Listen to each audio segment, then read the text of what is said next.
प्रिय विद्यार्थियों, नमस्कार। मैं आपका अध्यापक आनंद कुमार शुक्ल हूँ। आपके पाठ्यक्रम में जयद्रथ वध खंडकाव्य है। आप सभी को पता है कि जयद्रथ वध खंडकाव्य की रचना राष्ट्रकवि मैथिली शरण गुप्त जी ने की थी।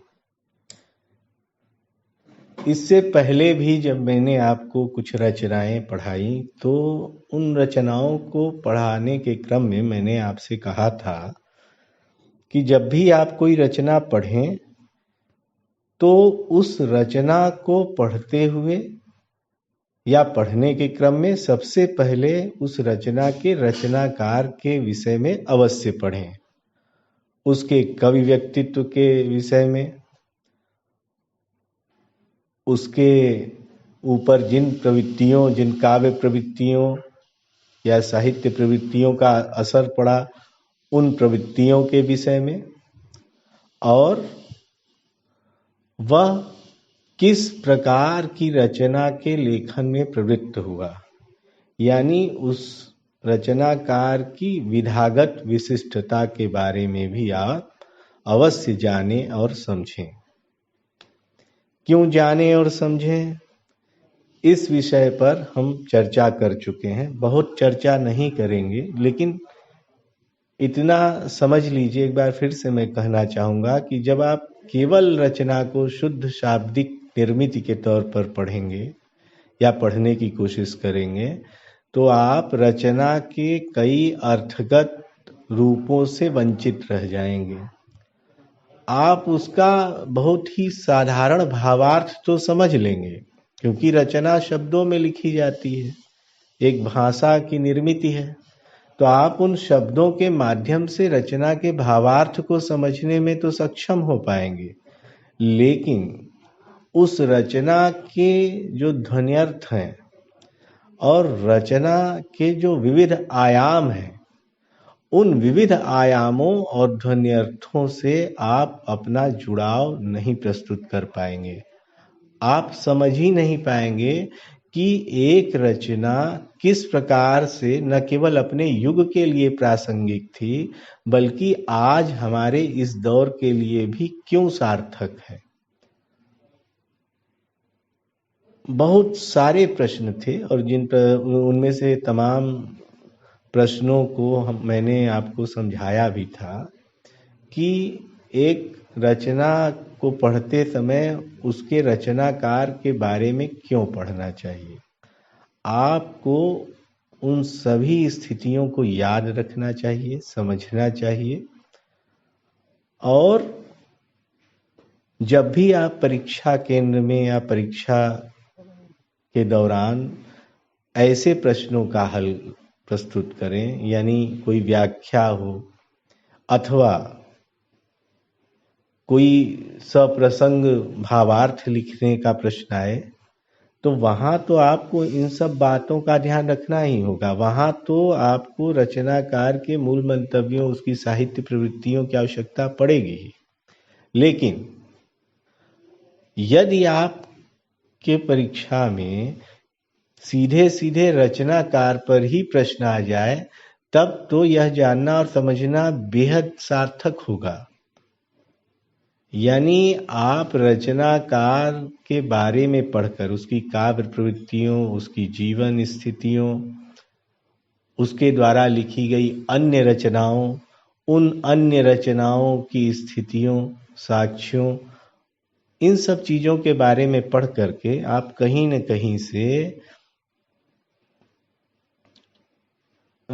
कहीं से आप अपने आप को ज़्यादा तैयार करेंगे। ज़्यादा तैयार किस लिए? सबसे पहले तो आने वाली परीक्षाओं के लिए, और उसके बाद जीवन में आगे चल करके जितनी भी परीक्षाएं आएंगी या जब आपको स्वयं विविध प्रसंगों में इन रचनाओं की व्याख्या करनी हो अथवा कवि के बारे में या रचनाकार के बारे में किसी को भी कुछ बताना या समझाना हो, तो आपको यह पढ़ाई या पढ़ाने का यह अप्रोच बहुत ही काम आएगा। तो चूंकि मैंने आपसे कहा कि अब हम जयद्रथ वध खंड काव्य का अध्ययन शुरू करेंगे, तो उस क्रम में हम सबसे पहले इस खंड काव्य के रचयिता मैथिली शरण गुप्त के व्यक्तित्व और कृतित्व को समझेंगे, जानेंगे कि क्या क्या उन्होंने लिखा और किस तरीके के व्यक्तित्व के वे स्वामी थे।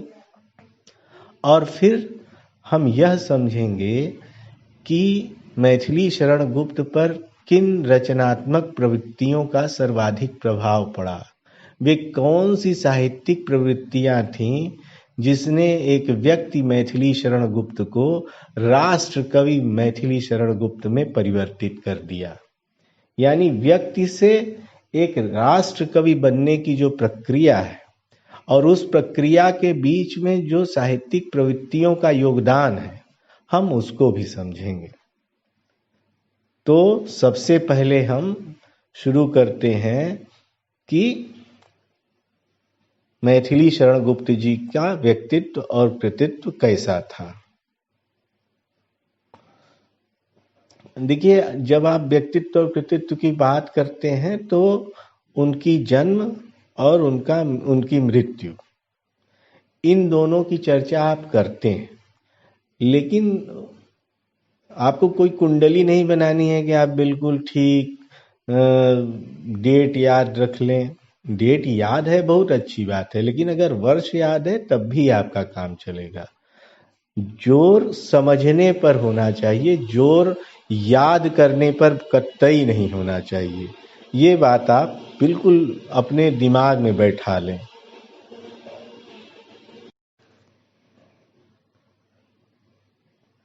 तो बिल्कुल अगर डेट याद नहीं हो आपको तब भी आप घबराएं नहीं। फिर भी एक बार तो कम से कम यह जान ही लेना चाहिए, पढ़ ही लेना चाहिए कि क्या तिथि थी, क्या डेट थी। तो गुप्त जी का जो जन्म था वह 3 अगस्त 1886 में हुआ था। उत्तर प्रदेश में झांसी के पास एक चिरगांव है, वहां पर उनका जन्म हुआ था। पिता का नाम सेठ रामचरण कनकने था और माता का नाम काशीबाई था। अब अगर आप मैथिली शरण गुप्त की तमाम रचनाओं को देखें तो उनकी रचनाओं का फलक अत्यंत विस्तृत है। यानी हिंदी में जो सबसे ज्यादा लिखने वाले लोग हैं उनमें मैथिली शरण गुप्त का नाम आता है, सर्वाधिक लेखन है। अब आप ध्यान दीजिएगा कि मैंने आपको बताया था कि भारतेंदु काल में कविता के क्षेत्र में खड़ी बोली की स्वीकारोक्ति उस ढंग से हो ही नहीं सकी थी। यानी कविता के क्षेत्र में, कविता विधा में या काव्य शैली में खड़ी बोली का आयोजन या उसकी सहर्ष स्वीकारोक्ति भारतेंदु युग के बाद ही हो पाई। और चूंकि ब्रज भाषा बहुत गंभीर तरीके से साहित्यिक, एक तरीके से हम कहें तो ब्रज भाषा साहित्यिक आदत बन चुकी थी, विशेष तौर पर कवियों की। इसलिए उस दौर के ज्यादातर कवि जब शुरुआती लेखन करते थे या अपने लेखन की शुरुआत करते थे कवि के तौर पर, तो वे ब्रज भाषा में ही कविताएं लिखते थे। आप जितने कवि हैं उनको देखेंगे तो उनके दौर के जो तमाम कवि हैं वे ब्रज भाषा से शुरू हो रहे हैं, बाद में वो खड़ी बोली हिंदी में आ जाते हैं। तो मैथिली शरण गुप्त जी ने भी रसिकेंद्र नाम से ब्रज भाषा में कविता लिखना शुरू किया। और ब्रज भाषा में उन्होंने जो छंद हैं और जो पुराने छंद हैं जैसे दोहा, चौपाई, छप्पै, उन सब का बहुत प्रचुर मात्रा में उपयोग किया। उनकी कई रचनाएं 1904 से 5 के बीच में वैश्योपकारक, ये कलकत्ता से निकलता था, वेंकटेश्वर ये बंबई से निकलती थी पत्रिका, और मोहिनी ये कन्नौज से निकलती थी, मोहिनी पत्रिका। इन पत्रिकाओं में उनकी ब्रज भाषा वाली कविताएं प्रकाशित हुईं, जिन्हें उन्होंने रसिकेंद्र नाम से लिखा था। इसके तुरंत बाद मैथिली शरण गुप्त ने बहुत लंबा समय ब्रजभाषा में नहीं बिताया। उन्होंने ब्रजभाषा लिखने के दौरान ही खड़ी बोली में भी कविताएं लिखनी शुरू कर दी थीं और खड़ी बोली की उनकी कविताएं इंदु, प्रताप, प्रभा जैसी पत्रिकाओं में छपती रही। और उस दौर में अगर मैंने आपको याद हो कि मैंने जो आपको पढ़ाया था हिंदी साहित्य का इतिहास, तो मैंने बताया था कि आधुनिक काल में जो भारतेंदु युग के बाद द्विवेदी युग आता है, उसमें कुछ कवियों ने छद्म नाम से बहुत सारी रचनाएं लिखी और कई लेखकों ने छद्म नाम से ढेर सारे लेख लिखे। तो इसी प्रकार से गुप्त जी ने भी विदग्ध हृदय नाम से, या इसको कहें छद्म नाम से, ढेर सारी रचनाएं लिखी हैं और ये रचनाएं प्रताप पत्रिका में प्रकाशित हुई। मैंने अभी आपको बताया कि उन्होंने विपुल मात्रा में लेखन कार्य किया। जो हिंदी में सबसे ज्यादा लिखने वाले लेखक हैं, रचनाकार हैं, उनमें परिगणित होता है मैथिली शरण गुप्त जी का नाम। अगर मैं आपसे कहूं या उनकी काउंटिंग शुरू करूं, गिनाना शुरू करूं, तो आप देखें कि 2 महाकाव्य हैं, बहुत बड़े महाकाव्य हैं, साकेत और यशोधरा। ढेर सारे खंड काव्य हैं, जयद्रथ वध है, भारत भारती है, पंचवटी, द्वापर, सिद्धराज, नहुस, अंजलि और अर्घ्य, अजित है, अर्जन और विसर्जन, काबा और करबला, किसान है, कुणाल गीत, गुरु तेग बहादुर, गुरुकुल, जय भारत, युद्ध, झंकार, पृथ्वीपुत्र, वक संहार, शकुंतला, विश्ववेदना, राजा प्रजा, विष्णु प्रिया, उर्मिला, लीला, प्रदक्षिणा, दिवोदास, भूमिभाग, ये इतने ढेर सारे खंड काव्य लिखे उन्होंने। नाटक भी उन्होंने ढेर सारे लिखे। नाटकों पे चर्चा उनकी क्या कोटि थी, किस तरीके की नाट्य रचनाएं हो रही थीं, उसकी चर्चा हम अभी नहीं करेंगे। या संक्षेप में यदि आपसे मैं कहूं तो सिर्फ इतना कहूंगा कि जो नाट्य विधा थी वह जितनी प्रभावी भारतेंदु काल में थी, उतनी प्रभावी द्विवेदी युग में नहीं रह गई थी। बाद में चल करके जब छायावादी काव्य प्रवृत्तियों के अंतर्गत जयशंकर प्रसाद ने अपनी नाट्य रचनाएं प्रस्तुत की, तो वे निश्चित तौर पर प्रभावी नाट्य रचनाएं हैं, लेकिन उस दौर में उन्हें भी रंगमंच के काबिल नहीं समझा गया। यह बात और है कि प्रसाद जी का मानना था उसी समय कि यदि आज उस समय का, यानी उन्होंने कहा कि आज का रंगमंच मेरे नाटकों को नहीं खेल पा रहा है, तो यह रंगमंच की कमी है, मेरे नाटकों की नहीं। लेकिन आप ध्यान दीजिए, अभी मैं जब काव्य प्रवृत्तियों की चर्चा करूंगा गुप्त जी के, तो वहां बताऊंगा कि द्विवेदी कालीन काव्य प्रवृत्तियों का गहरा असर पड़ा। क्यों पड़ा, किसके प्रभाव में पड़ा, इसकी भी चर्चा हम करेंगे। लेकिन अभी चूंकि हम उनकी काव्य रचनाओं को समझ रहे हैं, उनका नाम जानने की कोशिश कर रहे हैं, तो उतने विस्तार में नहीं जाते हैं। लेकिन इतना समझ लीजिए, आपके लिए इतना ही समझना यहाँ पर काफी होगा कि भारतेंदु युगीन नाटकों की जो मारक क्षमता है, वैसी मारक क्षमता, वैसा रंगमंचीय प्रभाव द्विवेदी कालीन साहित्यिक प्रवृत्तियों के आलोक में जो रचनाएं लिखी गईं, या जितने भी कवियों नाटककारों ने रचनाएं लिखी, उनके नाटकों में वह प्रभाव नहीं मिलता। कारण की चर्चा हम लोग बाद में यदि अवसर मिलेगा, समय मिलेगा तो करेंगे। नाटक भी कई लिखे गुप्त जी ने। रंग में भंग, राजा प्रजा, धन वैभव, विकट भट्ट, विरहिणी, वैतालिक, शक्ति, सैरंध्री। सैरंध्री किसका नाम है आप लोगों को पता होगा, द्रौपदी का नाम है सैरंध्री। स्वदेश, संगीत, हिडिंबा। हिडिंबा कौन थी पता होगा आप लोगों को। हिडिंबा हिडिंब नामक एक राक्षस की बहन थी, जिसका संहार करके भीम ने हिडिंबा से विवाह कर लिया था। हिडिंबा से ही भीम को घटोत्कच नामक पुत्र उत्पन्न हुआ था, जिसका महाभारत युद्ध में बहुत विशद वर्णन है, बहुत ही विरोचित वर्णन है। फिर अन्य नाटक हैं हिंदू, चंद्रहास, ये सभी नाटक हैं। कई फुटकर रचनाएं लिखी हैं, जैसे केशों की कथा, स्वर्ग सहोदर, ये दोनों मंगल घट, ये सब तो हुई मौलिक रचनाएं।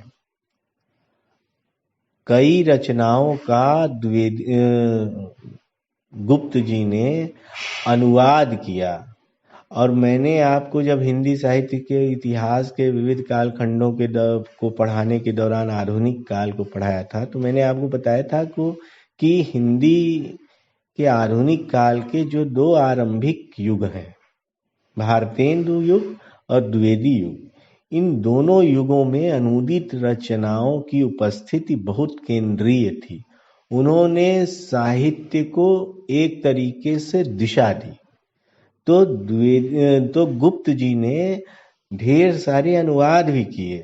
जैसे संस्कृत से उन्होंने किया स्वप्नवासव दत्ता, प्रतिमा, अभिषेक अभिमारक, या हर्ष का जो नाटक है, हर्ष की नाटिका है रत्नावली।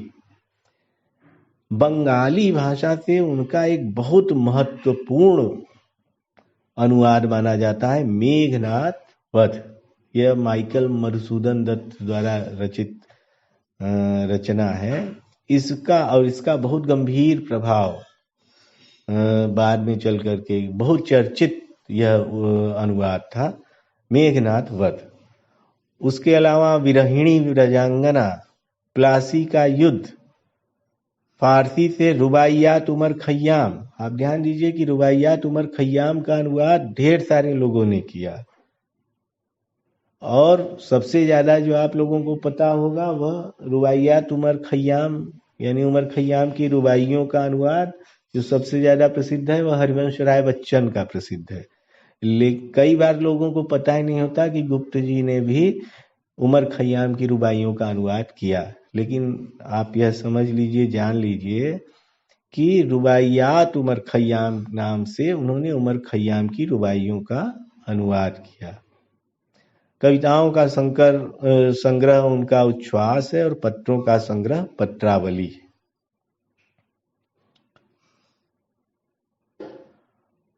ये उनकी विशाल रचना भूमि है। कुछ कृतियां छूट गई हैं, उनके लेख छूट गए, लेखों के बारे में नहीं बताया। उतने लेख लिखे उन्होंने कि उनके बारे में अभी नहीं यहाँ चर्चा करेंगे। लेकिन गुप्त जी की जो मूल प्रसिद्धि है वह लेखक के तौर पर कम है और कवि के रूप में बहुत ज्यादा है। आप सभी को पता है कि भारत भारती के कारण महात्मा गांधी ने उन्हें राष्ट्र कवि कहा। यह बहुत बड़ा सम्मान, बहुत बड़ी पदवी है एक कवि के लिए कि स्वयं गांधी जी ने उन्हें राष्ट्र कवि की उपाधि दी। तो इस तरीके से यदि आप मैथिली शरण गुप्त जी की रचना भूमि को देखें तो आप पाएंगे कि बहुत विशाल मात्रा में उन्होंने अपनी रचनाएं प्रस्तुत की हैं।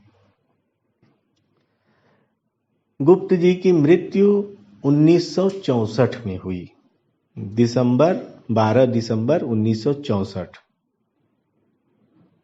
बाद में वे उनको क्या कहते हैं, कई राजनीतिक पद भी प्राप्त हुए, लेकिन मूलतः आज हम जिन मैथिली शरण गुप्त को जानते हैं वह राष्ट्र कवि मैथिली शरण गुप्त ही हैं।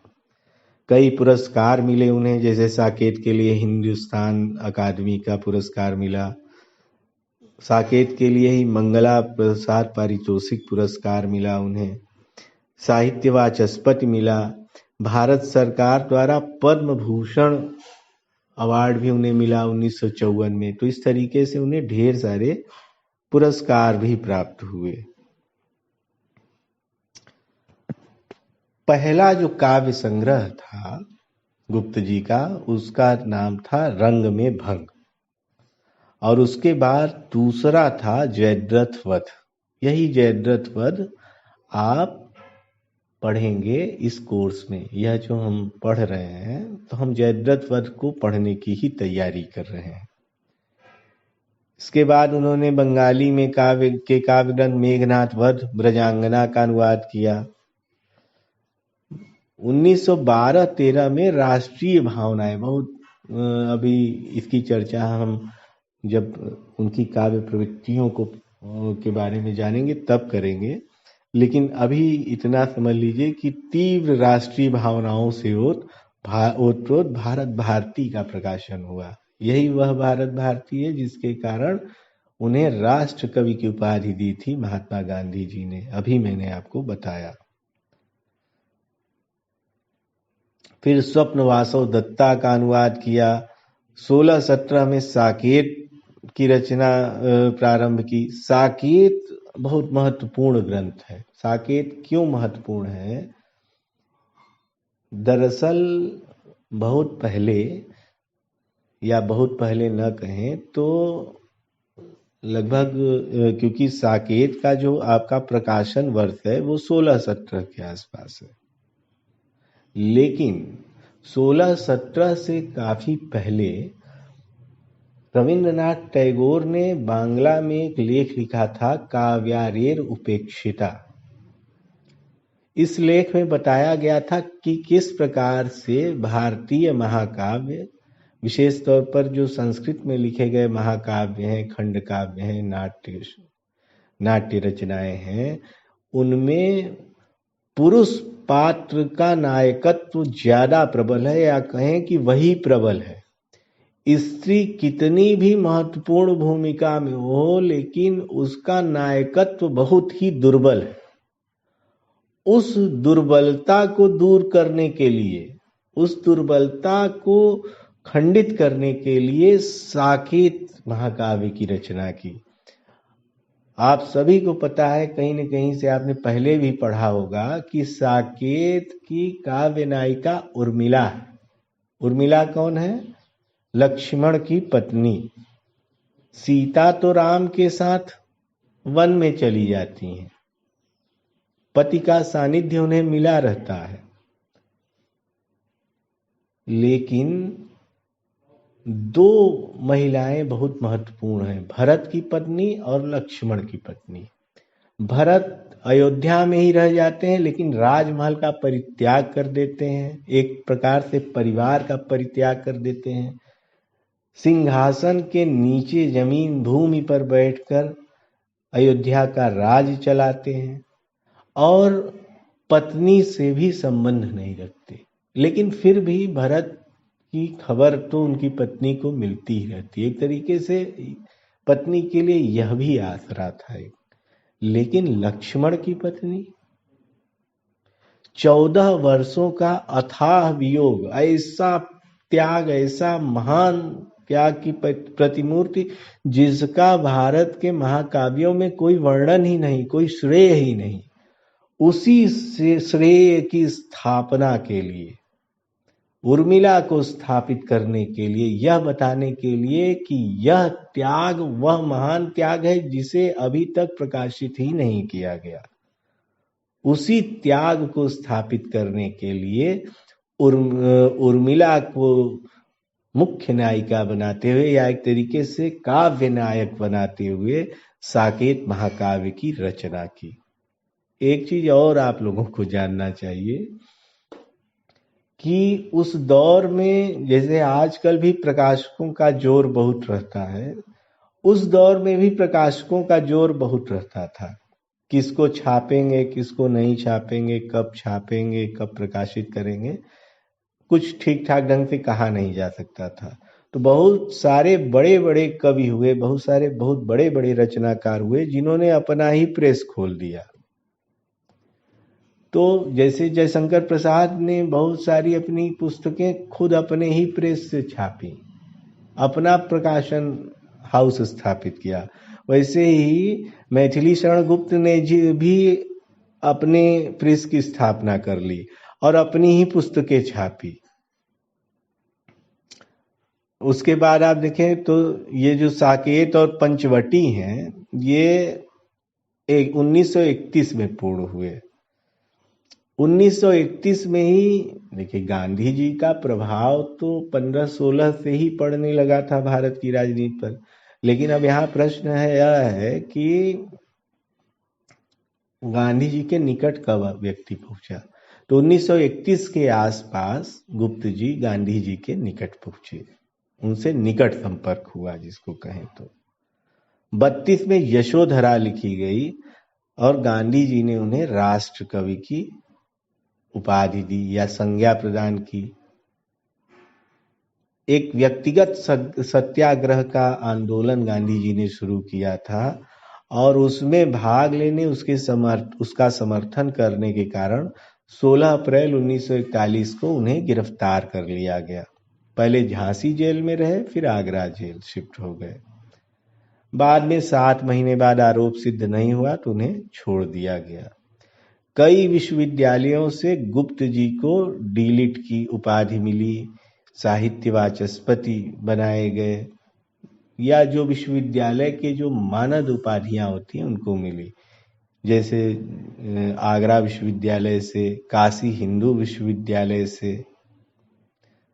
जब देश स्वाधीन हुआ तो मैंने आपको बताया कि कई राजनीतिक पद भी मिले। तो 52 से 64 तक वे राज्यसभा के मनोनीत सदस्य हुए। अभी मैंने आपको बताया भारत सरकार ने उन्हें पद्म विभूषण से सम्मानित किया। 1962 में राजेंद्र प्रसाद राष्ट्रपति थे, उन्होंने उन्हें अभिनंदन ग्रंथ भेंट किया।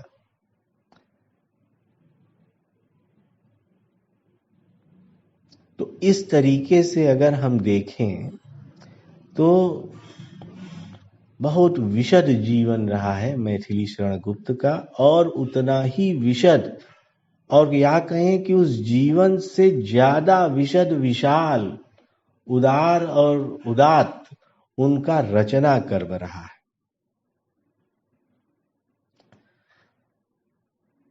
मृत्यु के संबंध में थोड़ी सी दुखद चर्चा है। उनके छोटे भाई का नाम भी आप सब जानते हैं, बहुत ही बड़े कवि वे भी हैं, सियाराम शरण गुप्त जी। 1963 में सियाराम शरण गुप्त जी का निधन हुआ। अपने छोटे भाई के निधन से वे अत्यंत दुखी हुए और उसी दुख में 1964 में उन्हें दिल का दौरा पड़ा, हार्ट अटैक हुआ और उनकी मृत्यु हो गई। 78 वर्ष की सकल आयु है, उसमें 2 महाकाव्य हैं, 19 खंड काव्य हैं, ढेर सारे काव्य गीत और नाटिकाएं हैं, और तमाम लेख हैं, अपने युग बोधक लेख हैं। ऐसे लेख नहीं है कि बस सामान्य तरीके से, युग बोधक लेख है। और केवल लेख युग बोधक नहीं है, जो गुप्त जी ने विभिन्न अपने समय के विभिन्न रचनाकारों को पत्र लिखे, साहित्यिक पत्र लिखे या व्यक्तिगत पत्र लिखे, उन पत्रों का अत्यधिक महत्व है। यदि विस्तार की अनुमति होती या हमारे पास विस्तार का अवसर होता तो मैं आपको यह भी बताता कि गुप्त जी ने जो पत्र लिखे हैं वे किस प्रकार से उस समय को दिशा देने वाले हैं, न केवल साहित्यिक प्रवृत्तियों को बल्कि राजनीतिक प्रवृत्तियों को भी, और यहाँ तक कि तत्कालीन पत्रकारिता को भी। क्योंकि मैंने आपको जब पढ़ाया था मैंने बताया था कि उस दौर के तमाम रचनाकार पत्रकार भी थे या पत्रकारिता से उनका निकटतम संबंध था। तो इस प्रकार से उनके पत्र लेखन का भी गहरा महत्व है। तो यहाँ तक हमने आज समझा, पढ़ा। अब अगली कक्षा में हम मैथिली शरण गुप्त जी की काव्य प्रवृत्तियों, उनकी काव्यगत विशिष्टताओं के बारे में जानेंगे, पढ़ेंगे। वह बहुत ज़्यादा महत्वपूर्ण होगा क्योंकि उनकी काव्य प्रवृत्तियों, उनकी काव्य शैली, उनकी काव्यगत विशिष्टता को समझने के बाद आप अपने पाठ्यक्रम में दिए गए जयद्रथ वध नामक खंड काव्य को ज़्यादा बेहतर ढंग से समझ पाएंगे, उसकी ज़्यादा अनुकूलित व्याख्या प्रस्तुत कर पाएंगे। तो इस क्लास में फिलहाल इतना ही, शेष अगली कक्षा में। धन्यवाद।